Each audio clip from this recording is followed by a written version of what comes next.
Hey playa, welcome to another live stream here on my channel, The Josh Speaks. For those of you that are new here, my name is Josh, and every single Monday through Friday, I make videos sharing tips, ideas, and stories teaching you how to be your best self.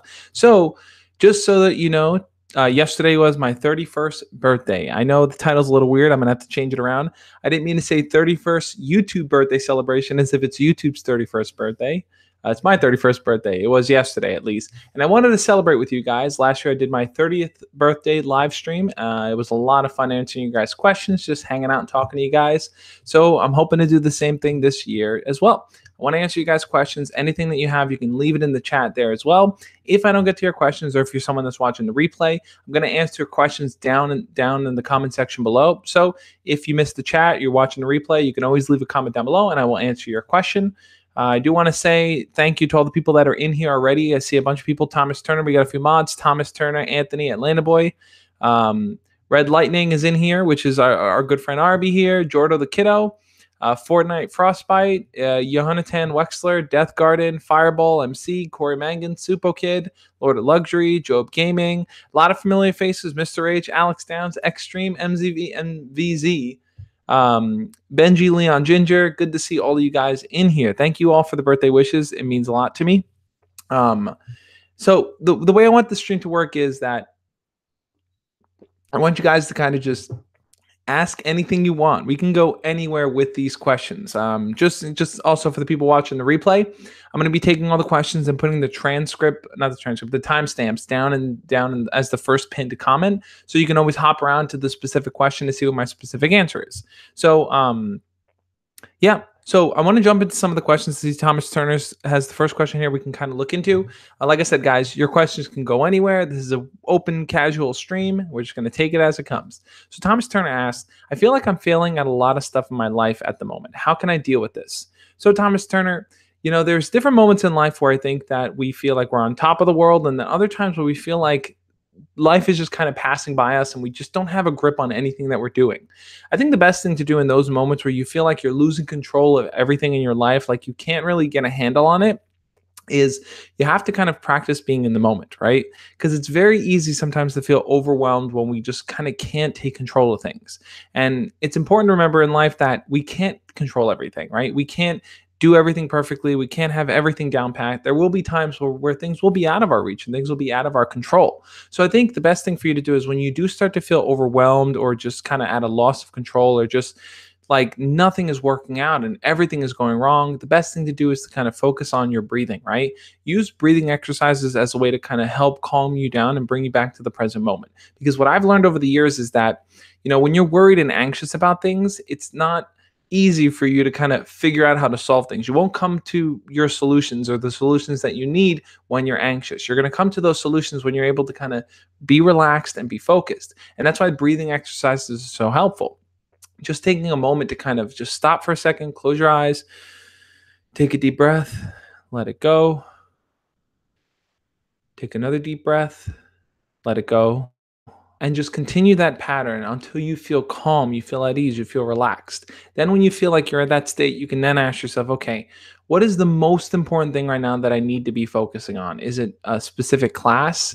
Is it a friendship? Is it, did I fight with my parents? Did my girlfriend break up with me? Whatever the situation is, try to tackle things one by one. When you try to tackle everything, you try to get a grip on everything, it's not going to work. But use breathing exercises as a way to kind of be back in the present moment because it's going to help calm you down. It's like your anxious feelings aren't going to go away until you work on actively resolving them. So it's like your anxious feelings are not going to help you solve the problem. So the best thing you can do is to try to replace anxious feelings with calm ones and then try to reapproach the problems in the situations you're facing.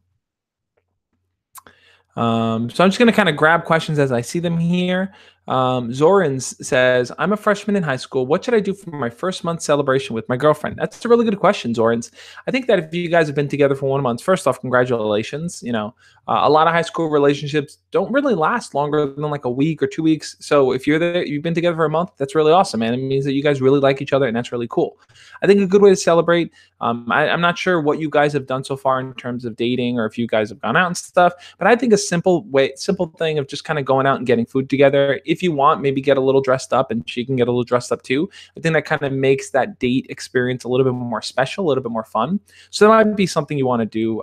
You don't have to go crazy with it. Just eating together, enjoying each other's company, I think is the best way to kind of really connect and really commemorate that experience and moment. Let's see. So Alex Collin is saying, I would stay focused on the steps you can take now. Take everything one step at a time. Yep. So Alex is giving some advice there for the question we were answering before.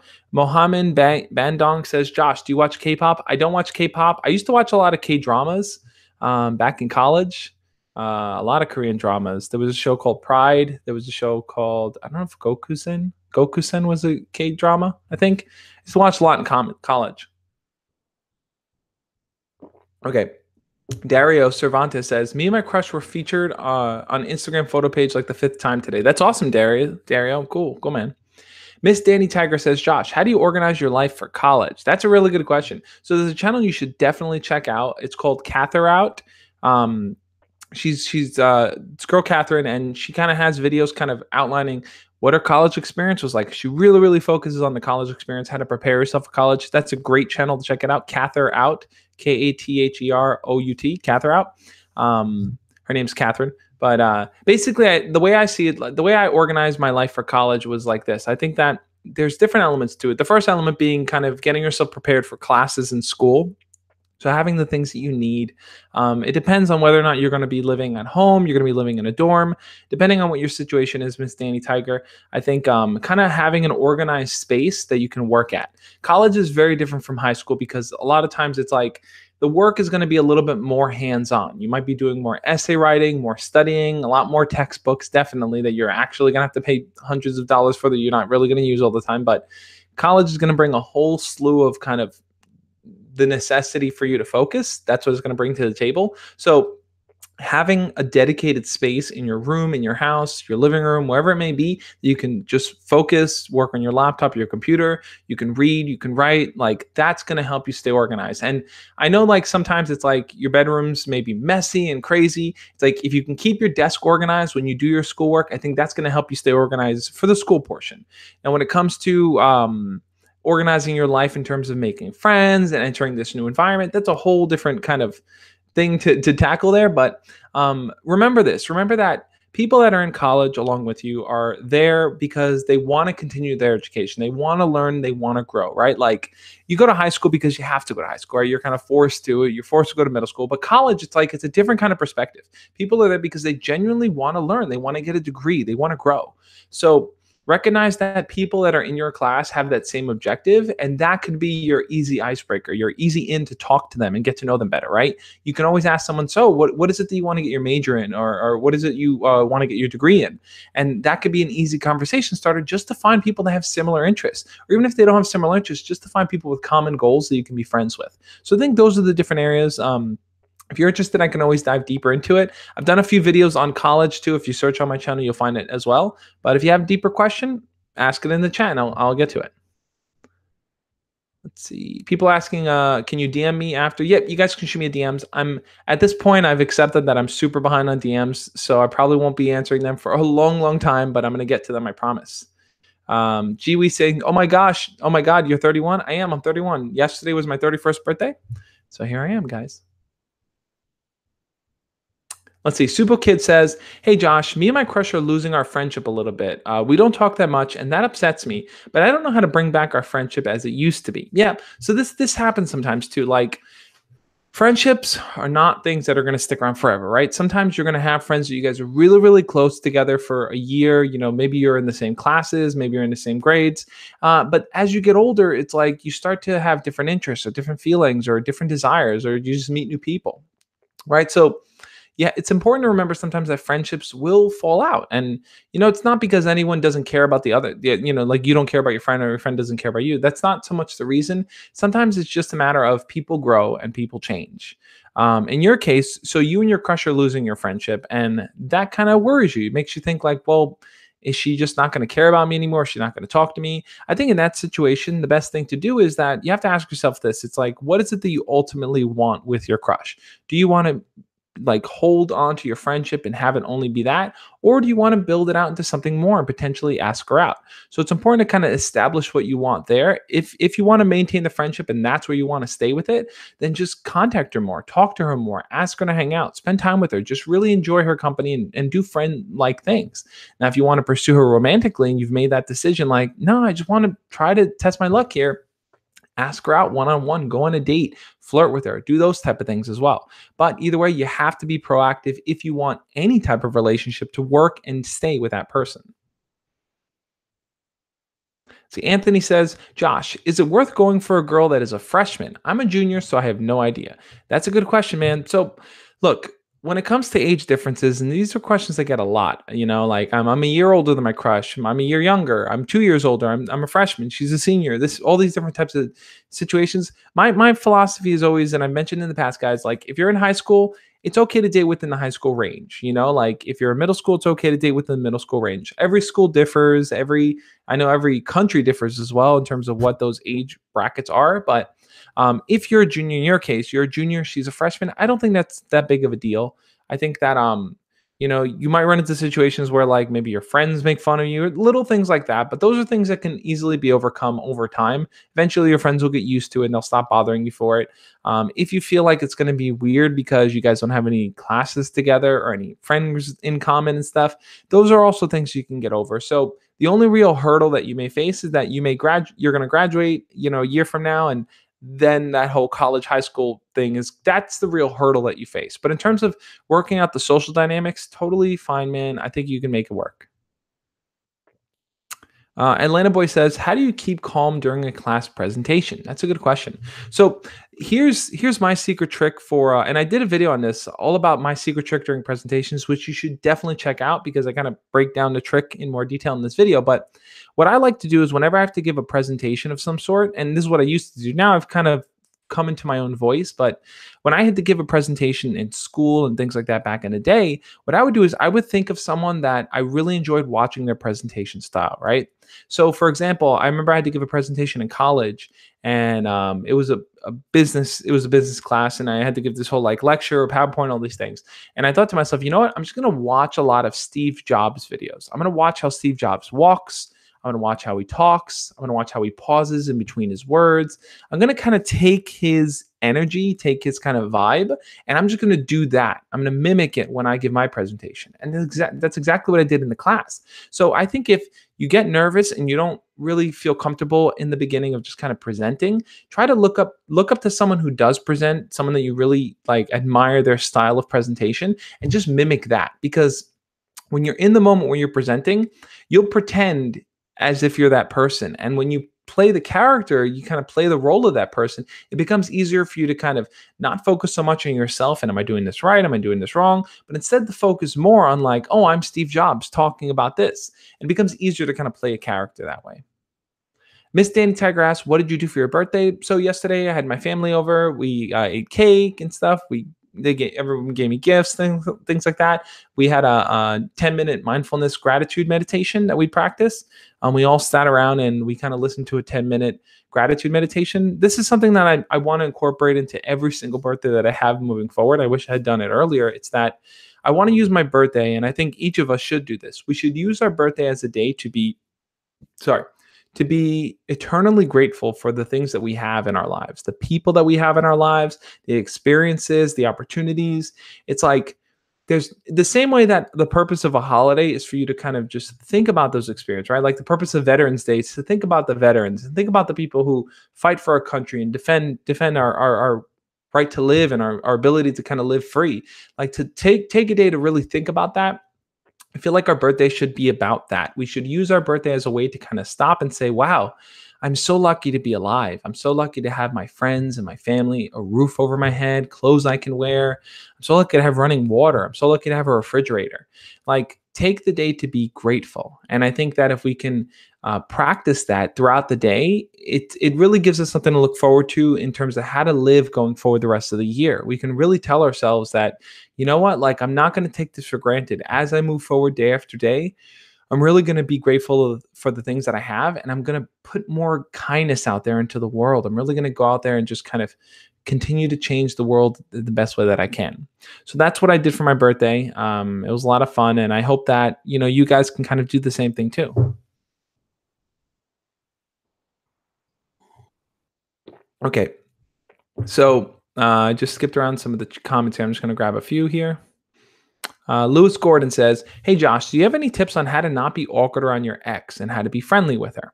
Okay, that's a good question. So, how to not be awkward around your ex? I think that a good way to kind of work towards being comfortable around your ex. Here's the thing though, when you break up with someone, there's going to be a level of awkwardness there whenever you see them and interact with them because you guys had a type of relationship and now it's like that's gone. So you have to develop a new type of relationship, right? And whenever you develop a new relationship with anyone, it's always a weird, experience. There's always stumbling blocks. I think honestly, I think a good way to kind of fast track and get through that experience is to simply talk to your ex as if things are totally normal and cool. The more comfortable you are in communicating with them, just like, hey, how's it going? Just like normal, the easier it's going to be for them to take on that role too. But if you make it weird and you make it awkward, then it's going to be harder for them to make it comfortable, right? Like, whenever you see them, if it's like, oh, hey, how's it going? They're going to respond that same way. But if you come in very comfortable and confident, then they're going to be like, oh, I guess this really isn't that big of a deal. And it'll be easier for both of you to kind of get on that same page. Let's see. All right, the Iron Bappo says, "Hey Josh, 2 years ago my crush moved away. We're still in school, in high school. She moved back in the middle of last year. We used to be the best of friends before she moved. She came back, and as I said, we grew apart. Any advice?" Yeah, the Iron Bappo, which is an interesting name. I made a video on this on how to reconnect with a person, right? You should definitely check it out on my channel. Basically, what I talk about is that when someone kind of moves on from your life, maybe they move away and they come back. Maybe they you guys just fall out of touch.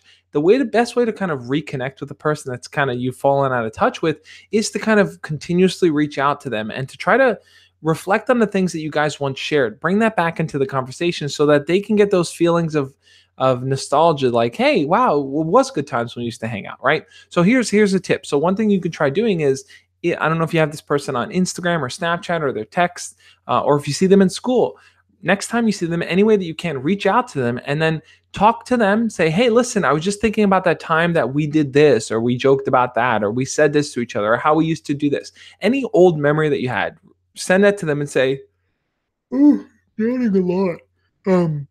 Just simply tell them that, hey, I remember that time that we did that. It was so much fun. I feel like I haven't talked to you in so long. We should hang out again and just reconnect. Like, drop that message, because what you're going to do is you're going to connect the idea of hanging out going forward with the fact that the two of you shared positive times with each other. And that's going to hopefully prompt them to feel like, wow, I do miss this person. I do want to talk to them again, even if you guys have fallen apart, even if you guys have separated. See, we're switching bananas for watermelons, guys. Wednesday watermelons. I'm just scrolling through the chat here to see what some of you guys are saying. Let me go to the most recent comments here. By the way, guys, if I skip your comments or I don't get to answer it, I pass over it. Like I said, just post it again in the chat. If I don't get to it by the end of the stream, post it down in the comments down below. If you haven't already, hit the thumbs up button on this video. If you're enjoying this birthday live stream, guys, I'm definitely enjoying it. I love answering your guys' questions, just hanging out with you guys. So Derek Rose says, happy birthday to Josh Speaks. Thank you for all the advice you've given us. I'm sure you've helped out a lot of people. You've helped a lot of people out. Thank you so much, Derek. It really does mean a lot to me, man. Subo Kid, I will be doing an Instagram after party tonight. Thanks for bringing it up. So for those of you guys that don't know, after I do these YouTube live streams, I always jump over on Instagram, always, 95% of the time, jump over on Instagram and do an Instagram after party. Basically what it is a lot less people, a lot more chill, a lot more, cool vibe to it. And I jump over on Instagram. I invite you guys on. We do video chats and I answer you guys' questions. So if you're not following me over on Instagram, make sure to go do that. My Instagram is the Josh Speaks. So just go follow me over there and you'll get that notification after the stream. Reads the comments before and after mine. Sorry, Lord of Luxury. I'm just kind of grabbing them. So I see your comment here. Josh, do you think there's such a thing as girls being out of a guy's league? My simple answer to that is no. I don't believe there's such a thing as a girl being out of a guy's league. I think that leagues are things that we kind of create based on certain criteria that we limit ourselves on, right? So, for example, we can say a girl can be really, really pretty and I'm just an average looking dude, so she's out of my league. Or we can say, oh, that person's really, really smart and I'm stupid, so they're out of my league. We create these barriers and they aren't real barriers. And the problem with creating these barriers is that ultimately they don't hold any weight. They're just things that we use to kind of hold ourselves back or to kind of separate ourselves from other people. Because what I've learned is that over the years, it's like the more I talk to people, no matter what they look like, no matter who they are or what status they are, at the end of the day, we all share the same common values. And those same common values is that we want to be able to feel comfortable with the person that we're talking to, and we want to be able to feel like we're being heard and understood. Right? Doesn't matter who you are, celebrity, famous person, popular girl, popular guy, super smart person, doesn't matter. We all want to feel understood. So it's like if you can create that feeling for someone that you're talking to, if you can make them feel like you're listening to them and that you hear them and that you care about what they have to say and you're interested in them, trust me, popularity and all those things like quickly fade away. Because here's an example, right? Like, let's say you're talking to a popular girl, right? When she talks to those popular guys, what they have in common is that they're all popular. But what you bring to the table is that you have a different, unique perspective and a sense of interest and a curiosity about her that no one else has. And it's in how you communicate that with her that she could start to feel like, wow, like this person really is different. This person's interesting. They care about me. They care about what I have to say. So that's how you could stand out. You can break any barrier. You can break any league. I don't believe and I don't believe those things should be reasons to hold yourself back. Like I said, we all want to be heard and understood. So if you can tap into that, you can connect with the person that way. It doesn't matter where on the status bar they are. Okay, I'm looking through the rest of your comments here. So, okay, Rockabilly says, kind of a dumb question, but first, happy birthday. Thank you, Rockabilly. And second, are you ever going to bring back personas? Personas. What did I have for personas? I'm not sure what you mean, Rockabilly. What did I have persona? I'm trying to think what I did personas with. All right. Anyway, Johanatan Wexler says, "Yo, Josh, remember I told you about the girl 1 year younger than me and about starting talking to her? Well, we are going out tomorrow. Awesome, man. That's exactly how it works. Like, here's another thing, too, guys. It's that I want you guys to share your success stories with me. One thing I'm planning on setting up on my website is I want to create a page where you guys can just post your success stories. You're going out with your crush, things worked out. Like you made friends, you're going to college, whatever your success story is. In any way that I've helped you, I want you guys to be able to post it, and I want to just have this long board of all these different comments. I feel like it'll be helpful for each of us to kind of see that, wow, like it is possible that no matter who you are, no matter what you're going through, there are other people in this world just like you, and they're finding ways to succeed and grow and learn. So, you're not in this alone. We're all in this together, guys, and we're here to help each other. All right, let's see. Grab some more comments here. Boom. Thomas Turner says, "I feel like my friends are better at flirting with one of my crushes." Sorry, let me read this again. "I feel like my friends are better at flirting with one of my crushes. At lunch, she hangs out with the group at lunch, but I can't have fun with her at lunch." So it sounds to me like your crush gets along better with your friends, and you're kind of like in this boat where it's like, well, she doesn't really get along well with me, or I feel kind of out of place, right? I think in that situation, it's tough. I get what you're saying, because sometimes it's like you may be in a social situation and it just doesn't work for you, right? You just feel weird, or it's just not fun, and just not your cup of tea, not really what you enjoy. I think in those situations, the best thing to do really is to, if you can, try to direct the type of conversations that you guys have. Maybe you're asking a question to everyone and you're starting the conversation, getting that going. Another thing might just be to ask that girl to hang out, ask your crush to hang out one-on-one. Just say, hey, what are you doing after lunch? We should go for a walk. What are you doing after school? Let's hang out sometime. That might be the best way to do it. So if you can control the conversation with open-ended questions, asking, all right, guys, let me get your opinion on something. And then boom, ask the group a question. You can kind of control the frame of how the conversation is going, or ask her to hang out one-on-one.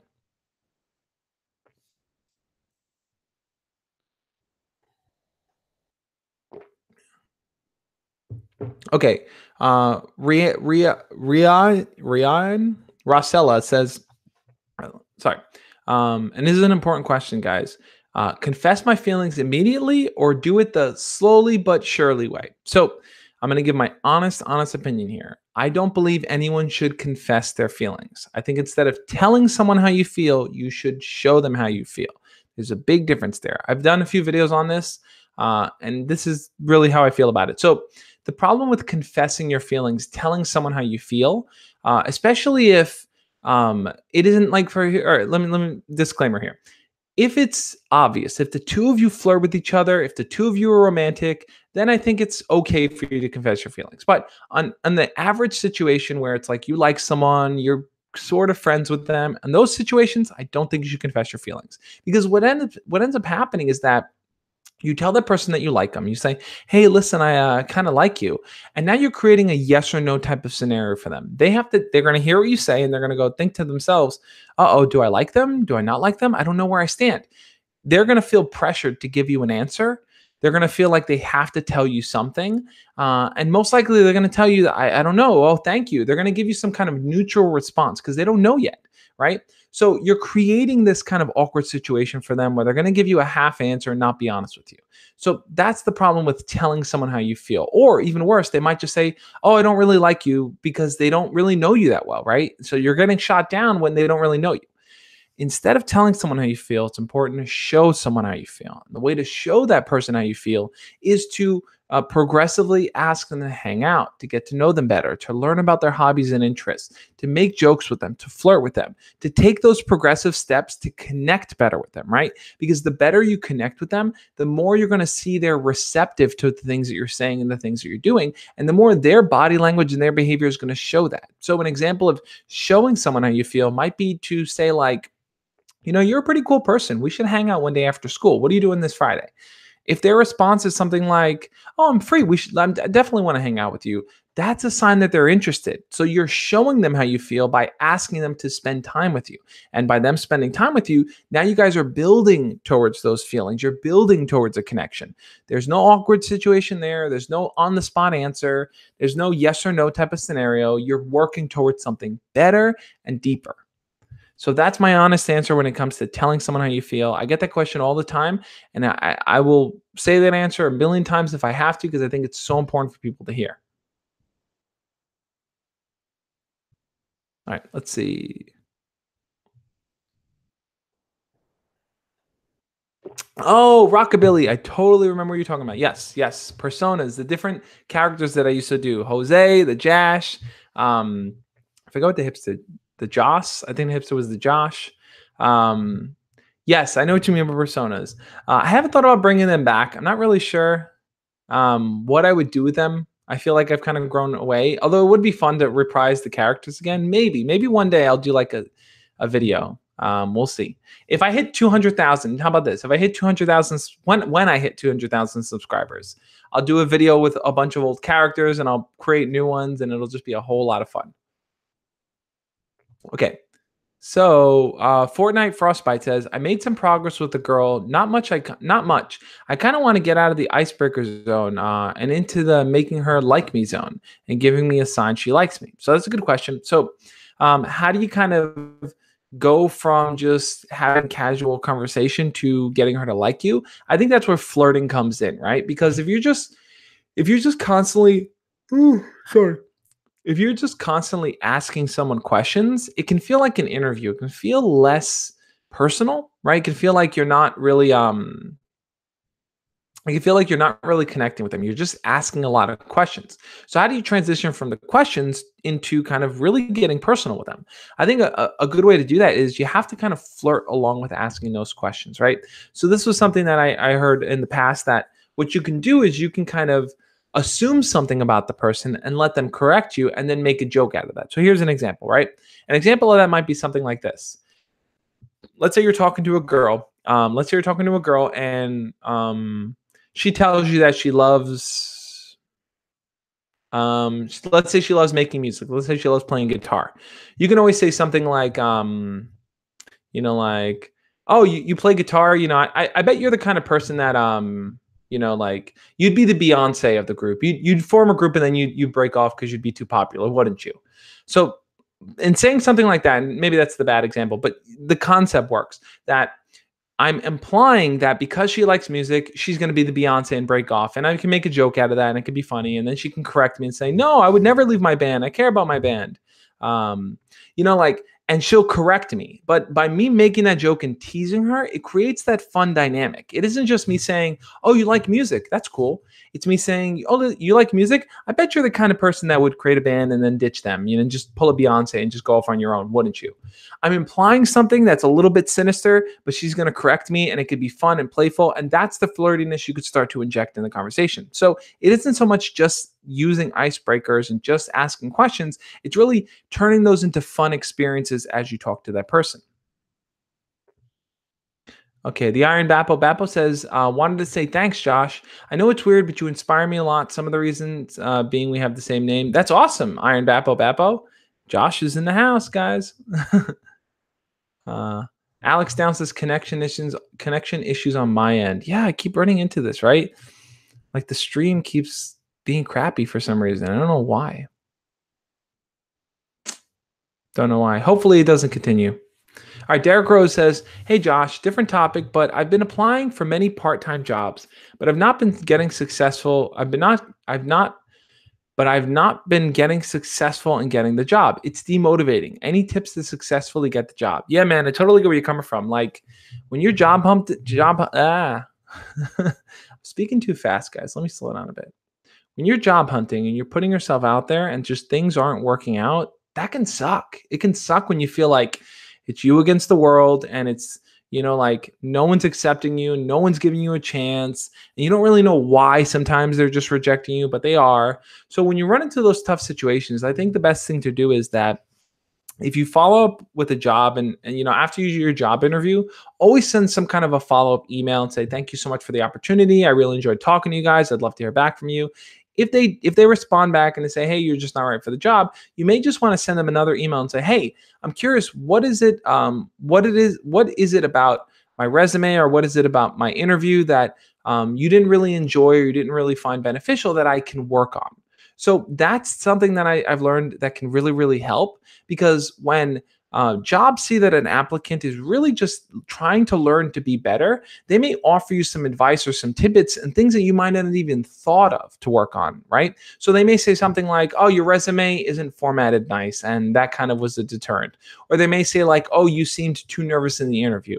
So these are all things you can actively work on, but you just have to ask more questions. You need to ask like, "Hey, what can I work on?" Because sometimes people will give you honest answers, and that can help shape the way that you move forward and kind of do your future job interviews. I get where you're coming from, though, man. It is demotivating. It's a sucky feeling to get rejected and to get a lot of no's. But I think the best thing you can do in those situations is to try to learn from each experience to see what you can pull out of it, and to keep trying to make those incremental improvements as you go along. It might also be the type of jobs that you're looking for. Maybe you keep applying for something that maybe you don't have the right type of experience for, or maybe there's too many people applying. So really try to think about where you're applying and where you kind of apply your best efforts. And then also sometimes you might want to look outside of areas that you're not used to, right? If you're applying for jobs here, maybe jobs over here are the best type of things you can go for. See, Void Scar says, "Happy 31st birthday." Thank you, man. You're the biggest inspiration to me. I just turned 14 last week and I've been here since 2016 when I first found you. Anyway, enjoy it, man. You're amazing. Thank you so much, man. It really does mean a lot to me. All right, Miss Danny Tiger says, "Josh, another question. Today I was asked out by a guy, but I don't really want to go out with him, mostly because I've got stuff with my community, classes, and my volunteering. How do I say no?" So, Miss Danny Tiger, I get where you're coming from there. I made a video a while back called "How to Reject Someone in High School." I think I'm just going to do a more general rejection video as well, but the simple way is to kind of just be honest with someone. Like, like if you're thinking what's the kindest way to turn someone down, the best way is to be honest, right? So if you don't feel like you have time for a boyfriend or a relationship or anything like that, or even just dating, you might just want to say, "Hey, listen, I think you're a really cool person, but I just don't really feel like I have the time right now to date, and it's not really something I want to pursue." Being honest like that, I think, is the best thing you can do, because you're just being genuine, right? You don't have to kind of sugarcoat things, or you don't have to be mean to push them away. You're just being your honest self, and that's the most you can offer, right? That's what, where is it? That one says right there. The greatest gift you can ever give is your honest self. So,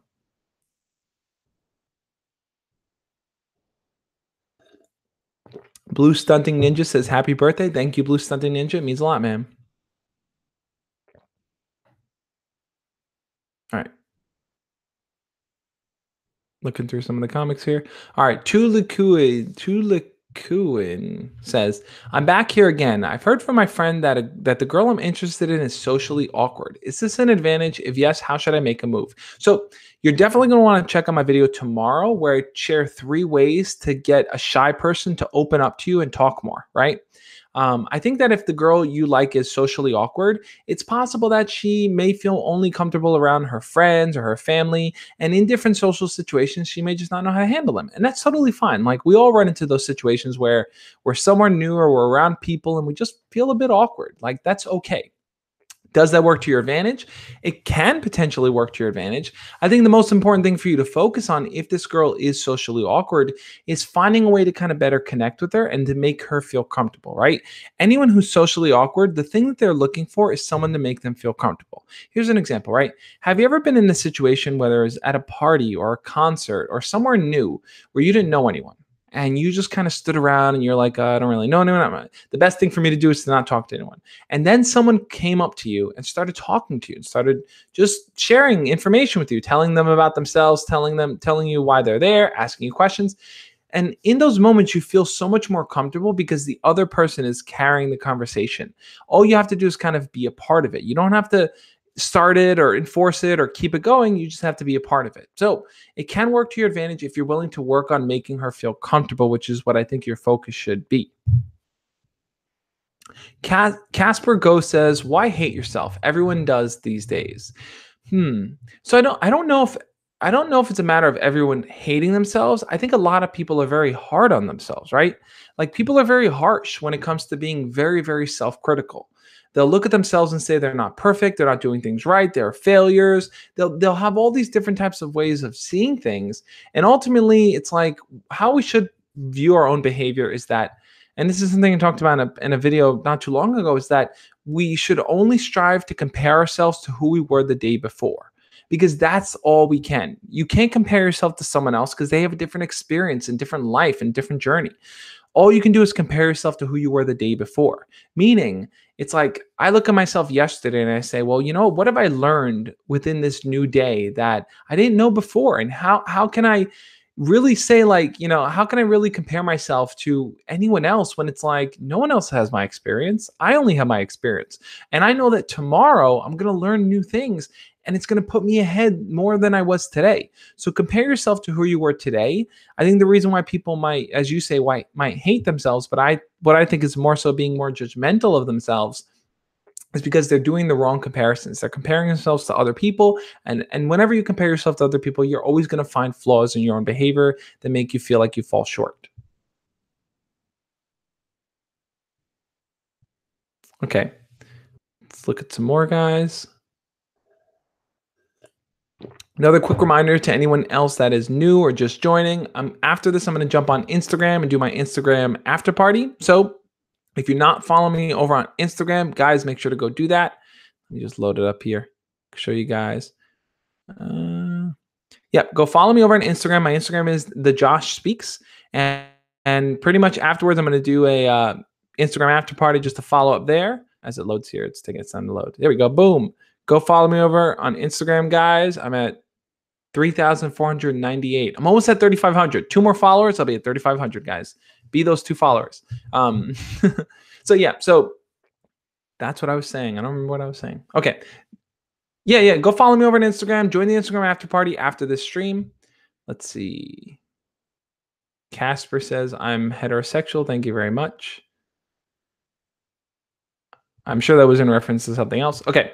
Derek Rose says, I've been in the same situation. I just shoot your shot in person as if you text. Okay, Derek is answering Corey's question. So Corey's question right here is, Josh, I'm struggling on how to talk to my crush, but I don't know if she uses Snapchat anymore. And she's always around people in school. Do you know how to help me? So yeah, you're not sure if this girl uses Snapchat a lot, but you always see her in school. So I think it's pretty straightforward there. You're going to have to start talking to her in school. Snapchat and Instagram and these type of things sometimes are good, but if you're using them as your only form of communication with the person, then yeah, if that person falls off, then you're going to lose that communication, right? You're going to lose your opportunity to talk to them. So it's important to have multiple ways to speak to them, whether that's in person, whether that's on Snapchat, on Instagram. And it's also important to kind of be communicating in different ways with them. You want to have different types of conversations going on. So in person, it might be more fun, flirty, and playful. And then on Snapchat, it might be more just asking questions, getting deeper, learning more about them. So I would say if you have the opportunity to talk to her in person, that's what you got to go for, man.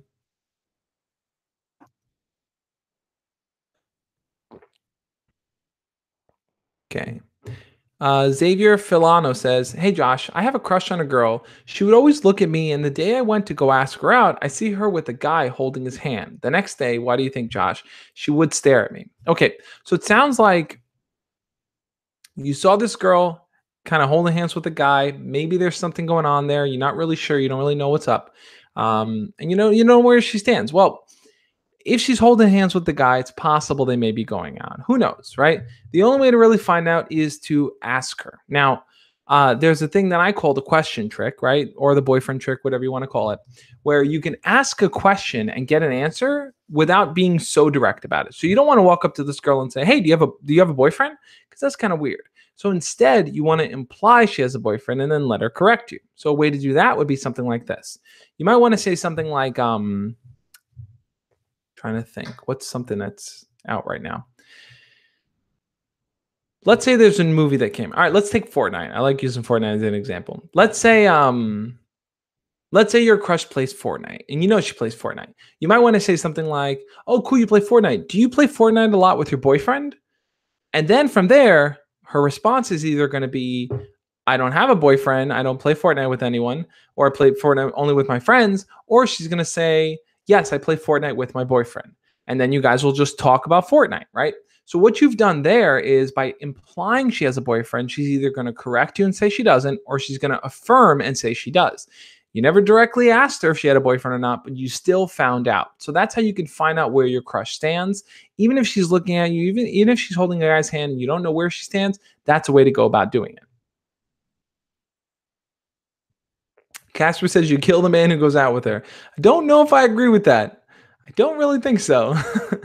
Okay, Thomas Turner saying, in English today, I was struggling with the work and was upset with my friends' crushes in issues.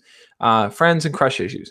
I started self-harming in class. First time I've done that in years. How should I deal with this? So Thomas Turner, I mean, that's a very serious thing, man. It sounds like, you got a lot on your plate. You're struggling. I personally would tell you that you should speak to your parents, or see if your parents can help set you up with a counselor or a therapist, because those are the kind of people that are going to help you work through that. When it comes to physical harm or harming yourselves, guys, and this goes for anyone else, if any of you watching right now are in a position where you feel the need or desire to self-harm, please, please, please speak to a school counselor, speak to a therapist, talk to your parents, talk to an adult, and let them know what's going on. I know it may be scary. I did a video not too long ago about talking to your parents about tough situations and scary situations. Watch that video. But if you're in a situation where you feel like you want to harm yourself in some way, please talk to an adult. I know you may feel like you're going to get yelled at or blamed or anything like that, but those are the things you can work through. It's like there are solutions to self-harm and getting past that.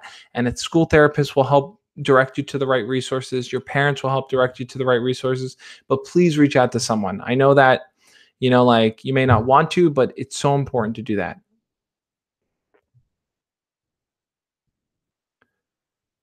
So Thomas Turner, I hope that you can work towards getting that help, man. But it's important to talk to someone. All right, Darkin says, "Hey Josh, how can I ask my friend if I could start hanging out with his group outside of the school without looking like I want attention? I'm really struggling." Yes, I think I did a video on this, on how to not be an attention seeker or how to not look like an attention. I think that was the title. But best way to go about doing that is to, one, I would try to talk to the other people in that group outside of the group meetup, right? So like if you see one of those people in the hallway, sorry. If you see one of those people in the hallway, start a conversation with them. Start talking to them regularly. Start having your own conversations with these people. And then when they do meet up after school, you can always say, "Hey, what are you guys doing after school? Oh, you guys are meeting up? Is it cool if I join you?" Now, if they're each individually cool with you, they're going to say, "Yeah, sure, come along." And you'll be able to join in. Now, if you're only cool with one person in the group, then the rest of the group might feel like you're an outsider. So that's why I said it's important to kind of just talk to each of the individual members.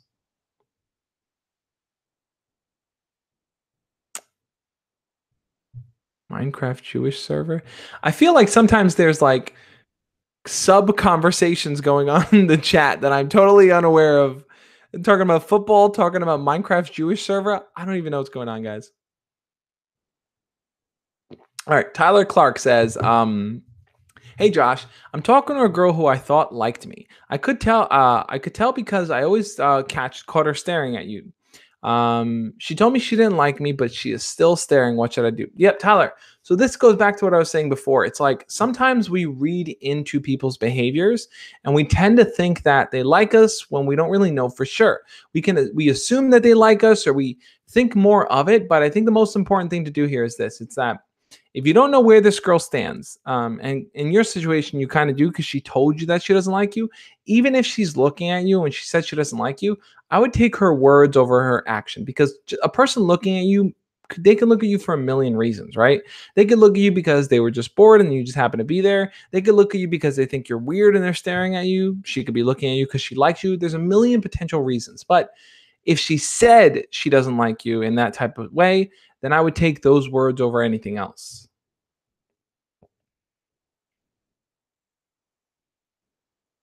Derek Rose says, I was wondering, how do I apply for moderator? I've been a regular listener to these live streams and I've been tuning in for around 2 months. I also contribute to viewers' questions. Yeah, Derek. So it seems like a lot of people want to be moderator. What is the benefit of being a moderator, guys? I know that's like you can kind of monitor chat and stuff like that. You get the little wrench next to your thing too. But I mean, other than that, I don't know. Moderators, yeah, maybe. I'll see. If anyone wants to be a moderator, leave a comment on this video once it gets posted, and I'll figure out a solution to all the people that want to be moderators. Arslan Safi was asking, which webcam are you using? This is a Logitech. I think it's a C920 camera. Pretty sure that's what it was. Let's see. Center Gaming says, hey Josh, happy birthday. I finally got over a crush I needed to get out of, and now I can pursue another relationship, but it's in the Air Cadets. Any tips? Yeah, I mean, if you're in the Air Cadets, man, that's going to be tough to maintain a relationship because, you know, you're kind of focused on that and it's kind of hard to diversify your attention or even balance a relationship. Honestly, you may have to think about maintaining a long distance relationship, assuming you're in Air Cadets and the other person isn't. And long distance relationships can work as long as both people are on board and you guys talk about what you need in that relationship before you get into it. Chat jumped. Let's see. All right.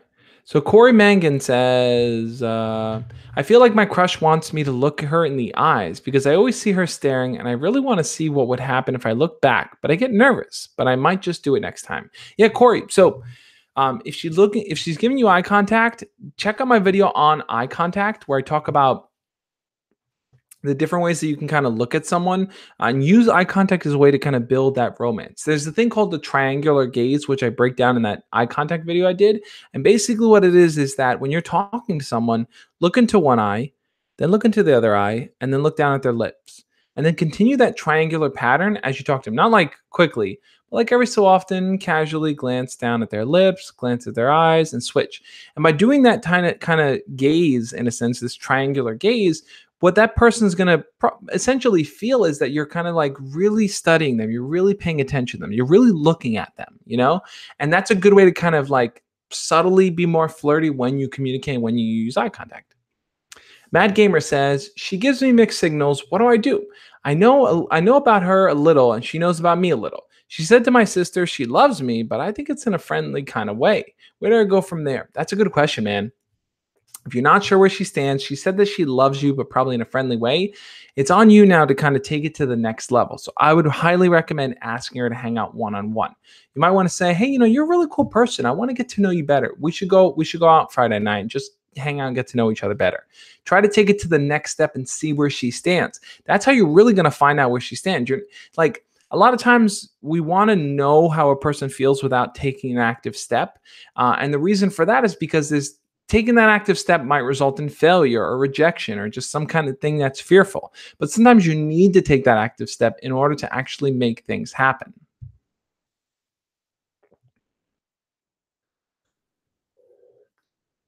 I'm out of water, guys. What am I going to do? Okay.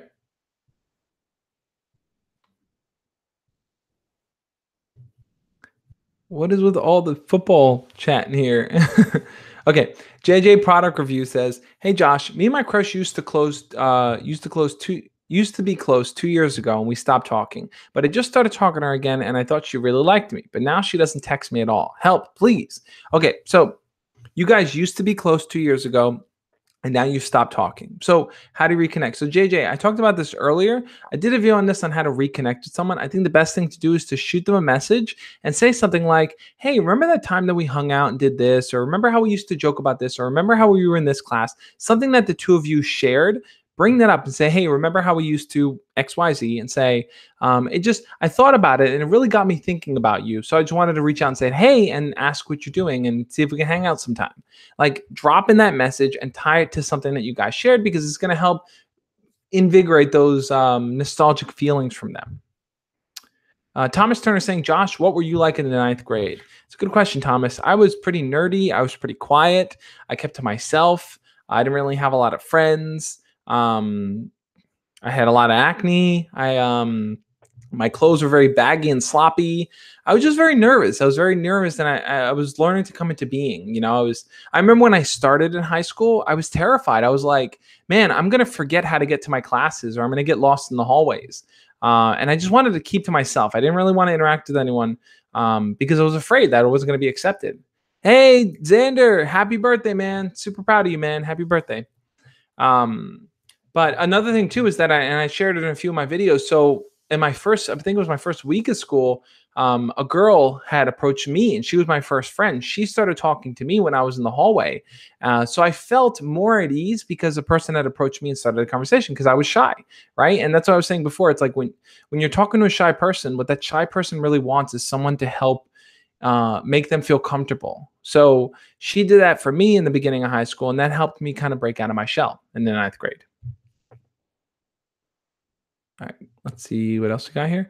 So Arslan says, "A girl often instantly looks away when I look toward her direction." What does it mean? Arslan, I think those are the type of things I'm talking about that I think people read too much into. If you're too focused on, well, I looked at her, she looked away. What does it mean? Oh, she looked up. Oh, she giggled. Oh, she did. Oh, she, like touched her hair. Instead of focusing on these little key signs, try to focus on building a connection with her. That's gonna make 10 times more of a difference than these little key signs. If you're looking at a girl and she looks away, it can mean a million things. It's hard to pinpoint the exact reason. But what you can pinpoint, and which is a lot easier to understand, is you talking to her, you asking her to hang out, and her giving you an answer. That's easier to work with than trying to read her signs. Slayer says, "Big thing for other high schools with acne, start eating better. Greasy foods or foods with sugar will only hurt your acne. Plus, you look and feel better." Absolutely, Slayer. I think when you're in high school, you tend to eat a lot of junk food just because you don't really know much about food. You don't know much about health, and you just eat what you like, what tastes good, right? But I think for a lot of you guys, if you can start focusing on making healthier choices and really, really saying to yourself, what are healthy foods? What can I eat? What are some junk foods I can cut out? Trust me, it's going to make a huge difference for you as you're developing, as you're getting older.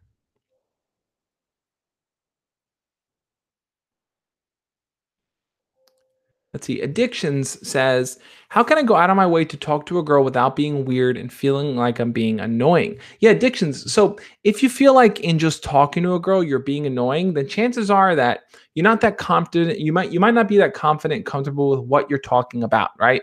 So if you feel like you're being annoying, it's possible that maybe you're asking too many questions, maybe you're coming off awkward. I would work on those initial things first. You want that person to feel like when you approach them that you're just a casual guy talking to them and that you guys are just going to have a conversation. You don't want them to feel out of place. You don't want them to feel awkward. And the best way to go about doing that definitely is to kind of work on what you talk about. So this is where something like my 20 icebreaker conversation starters guide would definitely come in, because I think that what you can do in those moments is you can by the way, guys, that's a guide, a free guide that I have that you could download. Search that video up, 20 icebreaker conversation starters. You'll be able to just put your email in and get that free guide. And then there are different things you can use in conversation to help make that person feel more comfortable around you. So check out that guide. I think it'll be super helpful for you, man.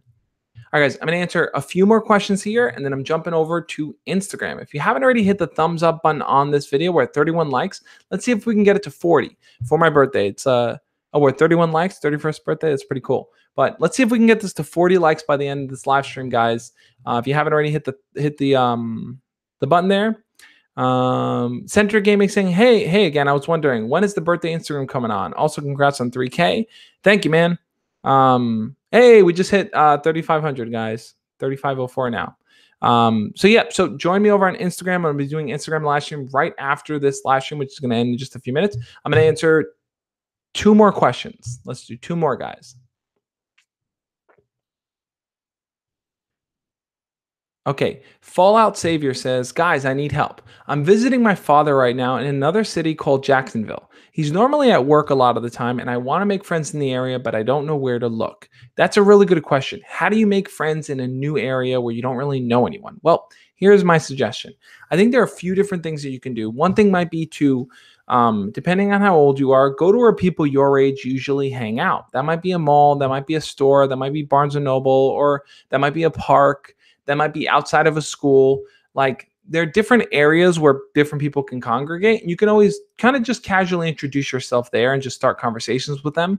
Ask them, hey guys, you go to the school? Like, oh, I have a friend that goes here. What do you, how long have you been going here? If you go to somewhere like a Barnes and Noble, or you can always walk up to someone at your age and say, hey, listen, like, I'm looking for a good thriller novel. I'm looking for a good sci-fi book. I'm looking for a good history book or a good comedy book or a good biography. Do you have any good recommendations? Like, walk up to people and just ask genuine questions like that. Another thing might be to use a website like meetup.com, where you can find people that have similar interests as you, and you can kind of meet up with them and start conversations and get to know them better. So I know it may be challenging, but I think those are kind of the small steps you can take. I've done a video before on how to make friends when you're homeschooled. In your case, it's not so much homeschooling, but it's kind of like a new environment. But that homeschooling video will kind of also share a few more tips on how to kind of get out there and talk to people. All right, guys, last question here. Trying to find something that's different and new.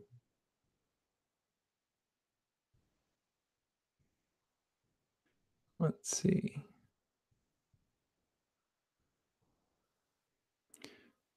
Looking through, guys. By the way, guys, thank you everyone for the birthday wishes. It really does mean a lot. I'm happy I can hang out with you guys and answer your questions. We could just spend this time together. Okay. So Seberia Suarez, final question here.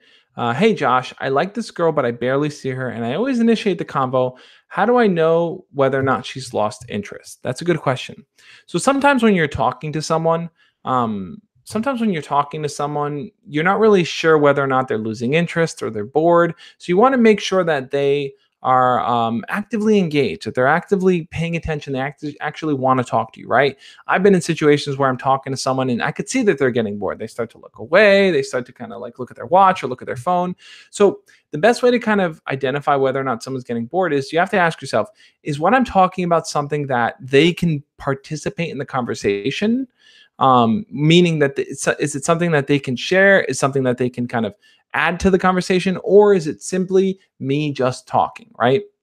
That's why I think asking open-ended questions like, so what do you like to do for fun? Or what's your favorite book? Or what are some good books to read?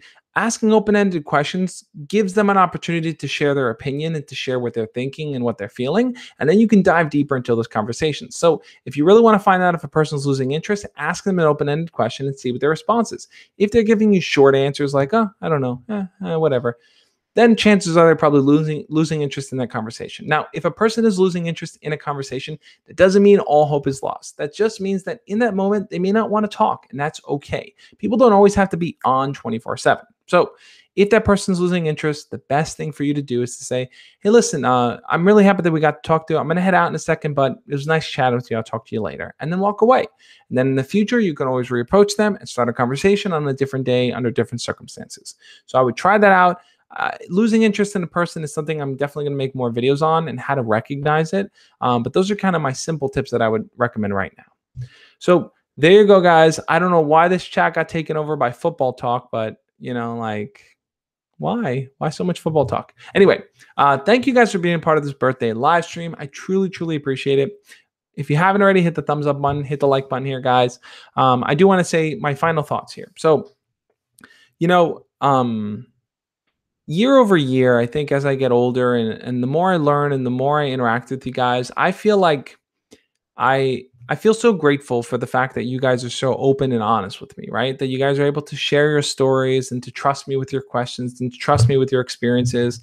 And I feel like what I really want to do is kind of not let you guys down and let you see that let you guys see that I'm here for you, that I'm here to help you, and I'm here to help you be your best self. And that's kind of my goal here. That's kind of what I want to accomplish with this channel. I want to help you guys learn and grow, take those small steps so you can be your best self. Each and every single one of us has the opportunity to be somebody great. And we might not always feel that way. We might not always realize that, but it's there. It's there inside of us. We just need to tap into it and then put it out there for the world to see. So I want to help you guys figure out how to do that for yourself. All right. Thank you guys so much for being a part of this live stream. Head on over to Instagram at the Josh Speaks, and I will talk to you guys over there. On that note, guys, I'll catch you tomorrow. As always, love and peace. See you guys.